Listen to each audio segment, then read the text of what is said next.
Continuação do livro O Poder do Subconsciente, de Dr. Joseph Murphy. Curas mentais em tempos modernos. O que é que cura? Onde se localiza o poder curador e de que modo ele pode ser posto em prática? Essas perguntas vitais interessam profundamente a todos nós. E a todas as respostas é sempre a mesma. Esse poder situa-se na mente subconsciente de todas as pessoas, e o processo curador é deflagrado por uma mudança de atitude mental da parte do doente. Nenhum praticante de ciência mental ou religiosa, psicólogo, psiquiatra ou médico jamais curou alguém. Diz um velho ditado: o médico trata e Deus cura a ferida. O psicólogo ou psiquiatra provoca uma mudança eficaz, removendo os bloqueios mentais do paciente, de modo que o princípio curativo possa ser liberado, restabelecendo-lhe a saúde. De idêntica maneira, o cirurgião remove o bloqueio físico, permitindo que correntes curadoras funcionem normalmente. Nenhum médico, cirurgião ou praticante de ciência mental pode legitimamente alegar que curou o paciente. O processo curador, que é sempre o mesmo, pode receber numerosos nomes: natureza, vida, Deus, inteligência criadora. Mas, na realidade, essas são apenas maneiras diferentes de denominar o poder do subconsciente.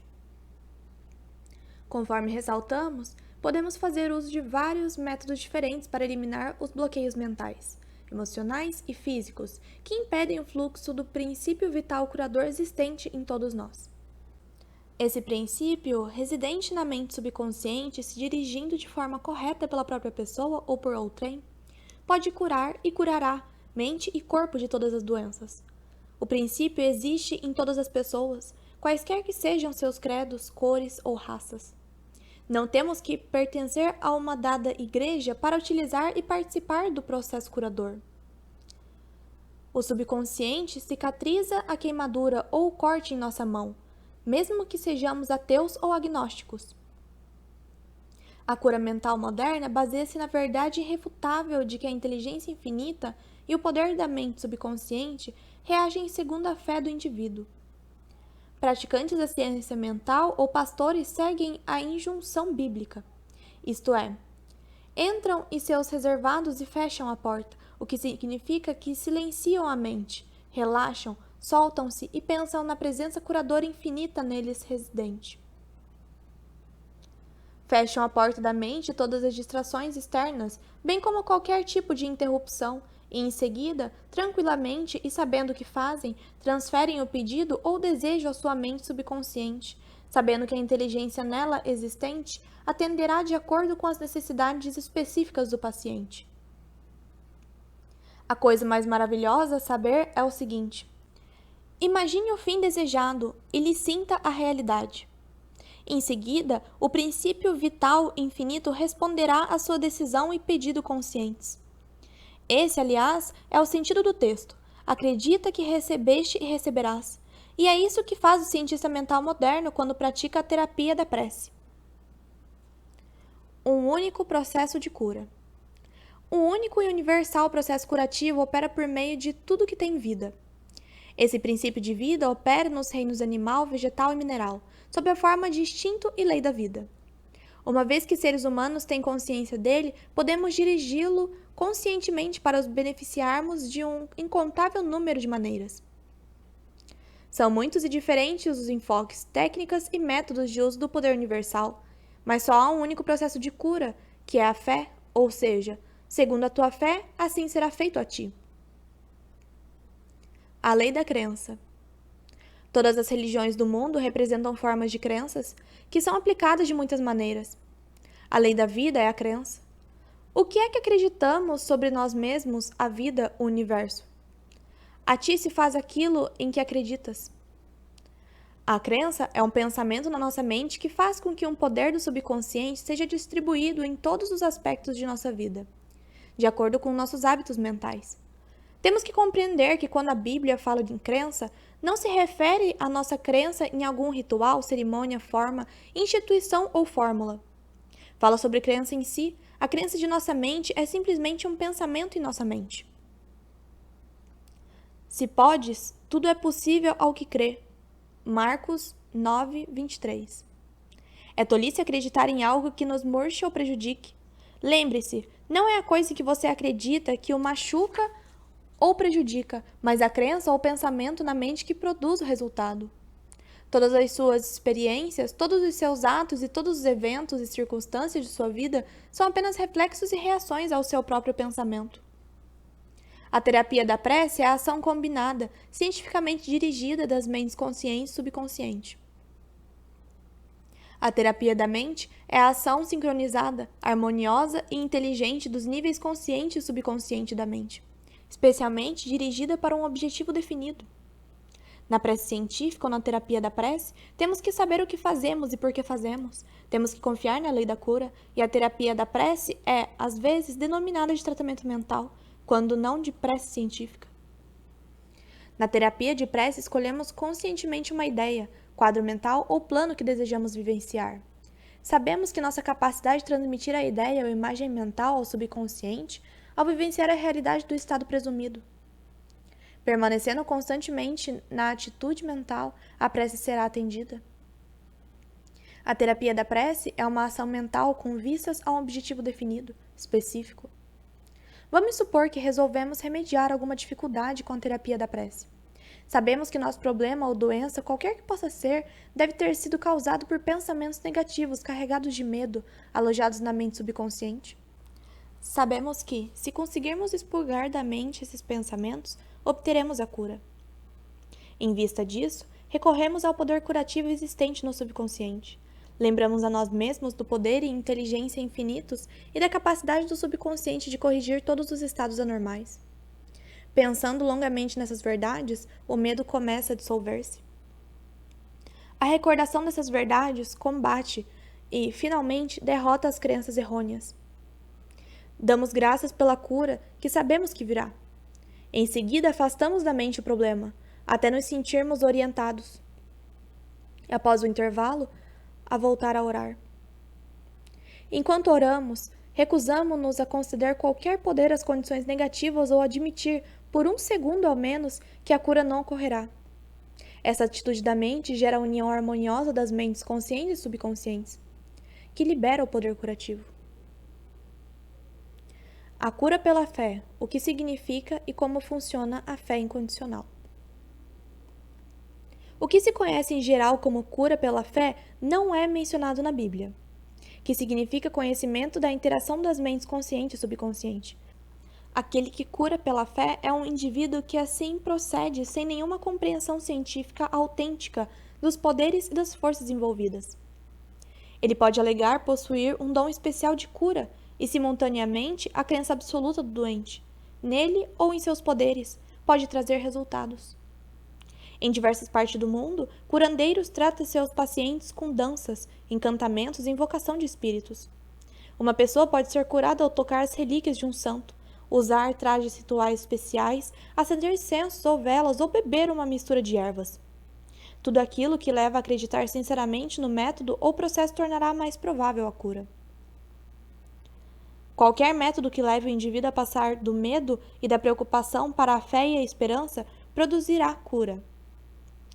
Muitos alegam que, uma vez que suas teorias individuais produzem resultados, elas devem, por conseguinte, ser corretas e verdadeiras. Conforme demonstramos, essa alegação não se sustenta. Para mostrar como a fé absoluta funciona, recordemos o que dissemos sobre o método suíço Franz Anton Muster. Em 1776, ele declarou ter conseguido numerosas curas tocando com ímãs o corpo dos pacientes. Mais tarde, jogou fora os ímãs e simplesmente aplicou passes com as mãos, a curta distância do doente. Esse método funcionou também.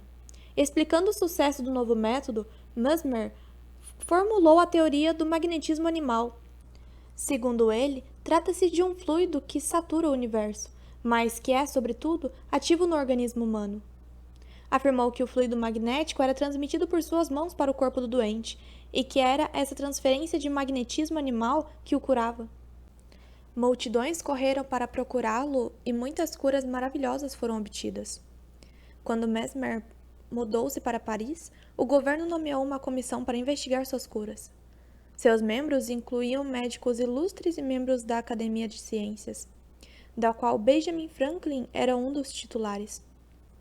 Após rigorosa pesquisa, a comissão reconheceu que Mesmer conseguia curas confirmadas, mas sustentou não haver provas de validade da teoria do fluido magnético, e sugeriu que os efeitos deviam-se à imaginação dos pacientes.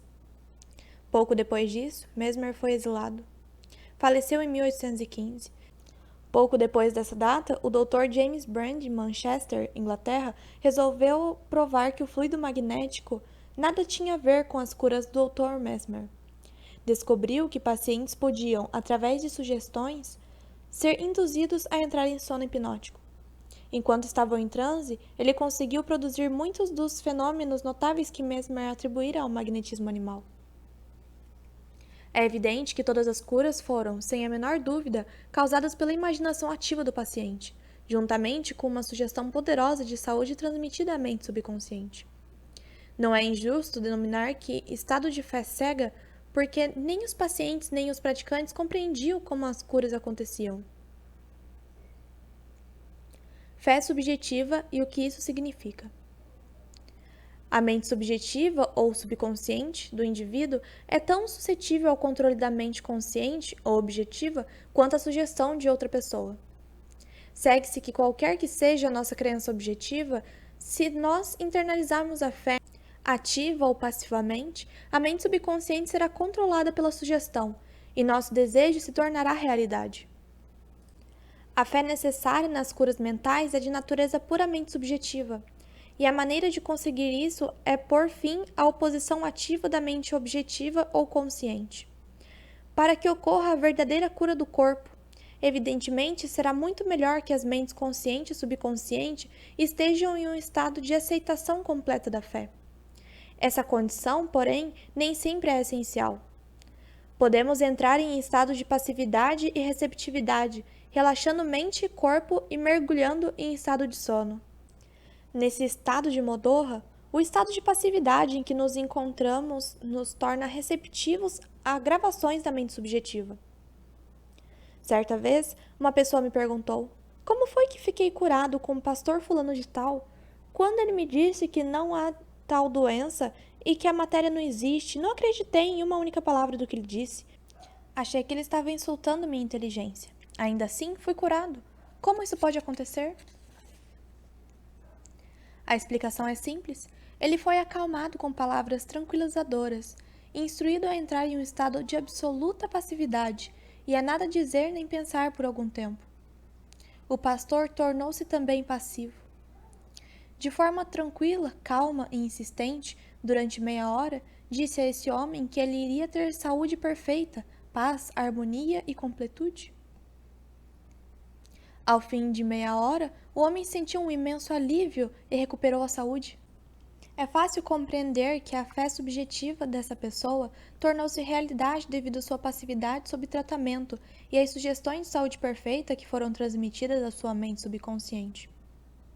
As duas mentes subjetivas estavam, naquele momento, em estado de comunhão.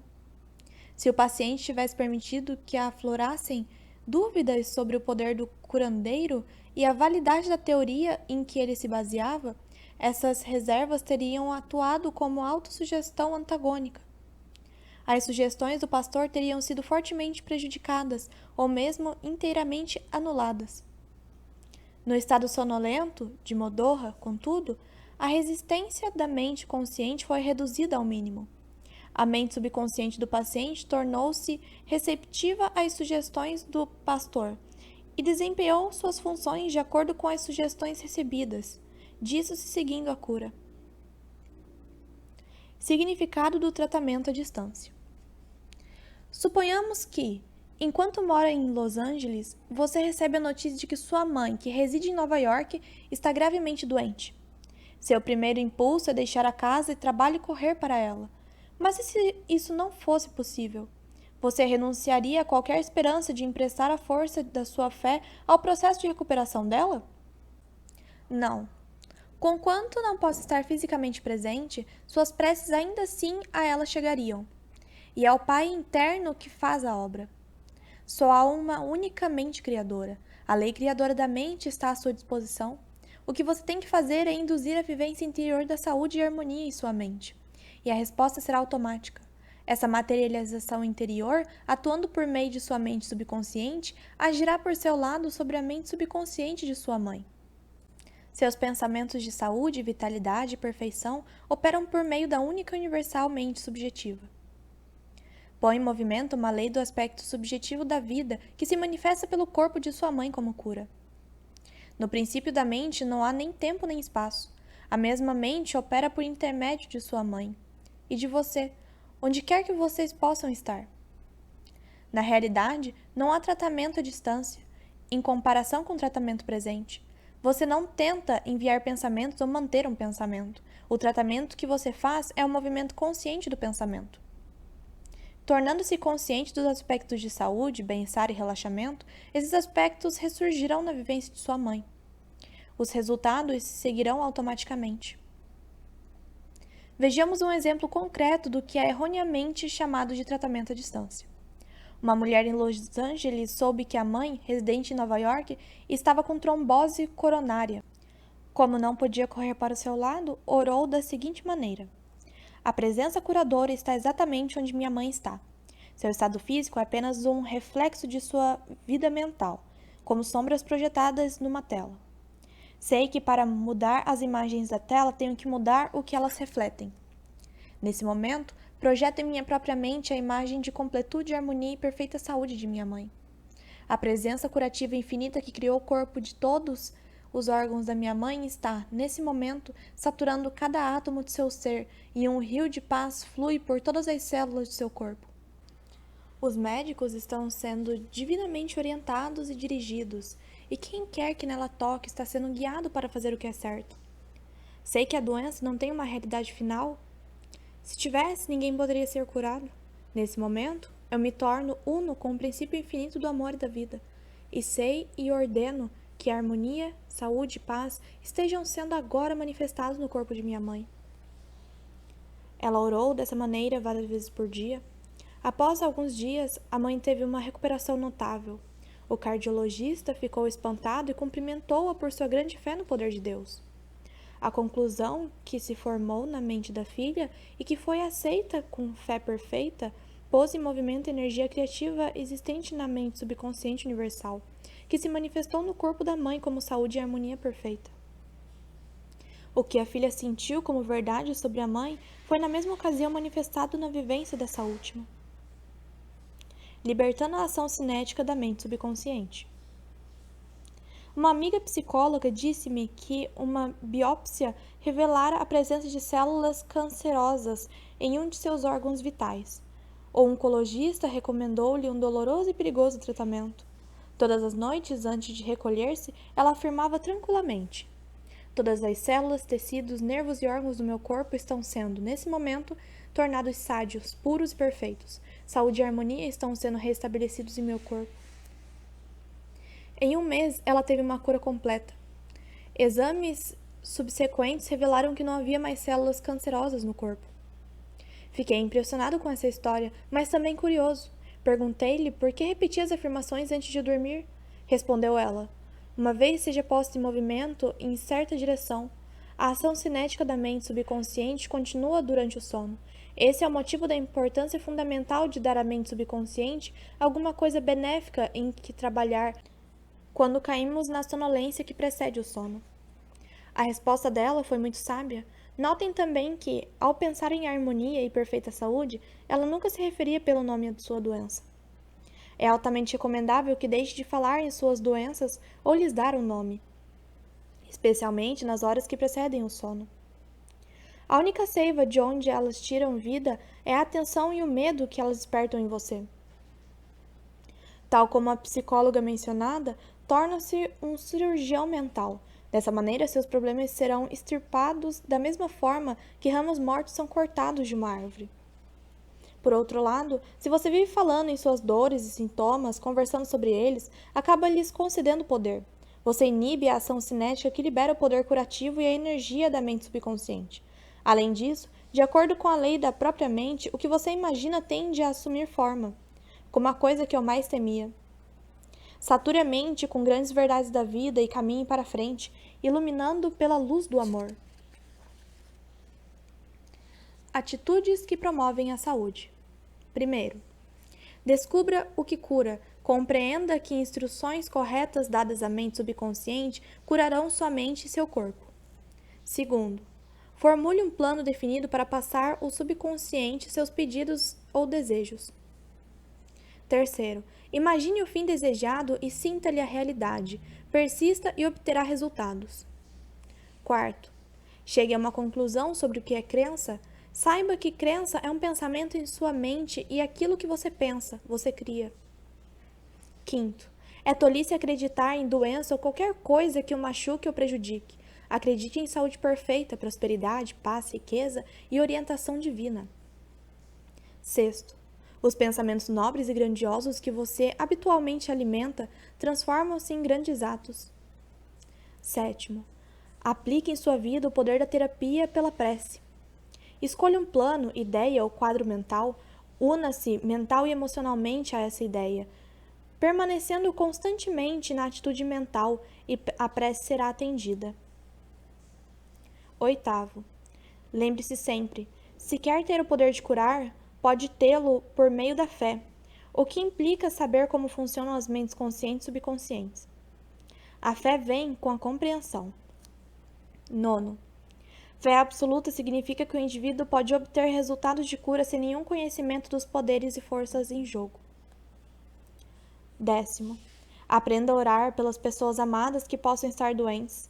Aquiete a mente. Seus pensamentos de saúde, vitalidade e perfeição, operando através da mente subjetiva universal, serão sentidos e se tornarão manifestos na mente das pessoas que ama.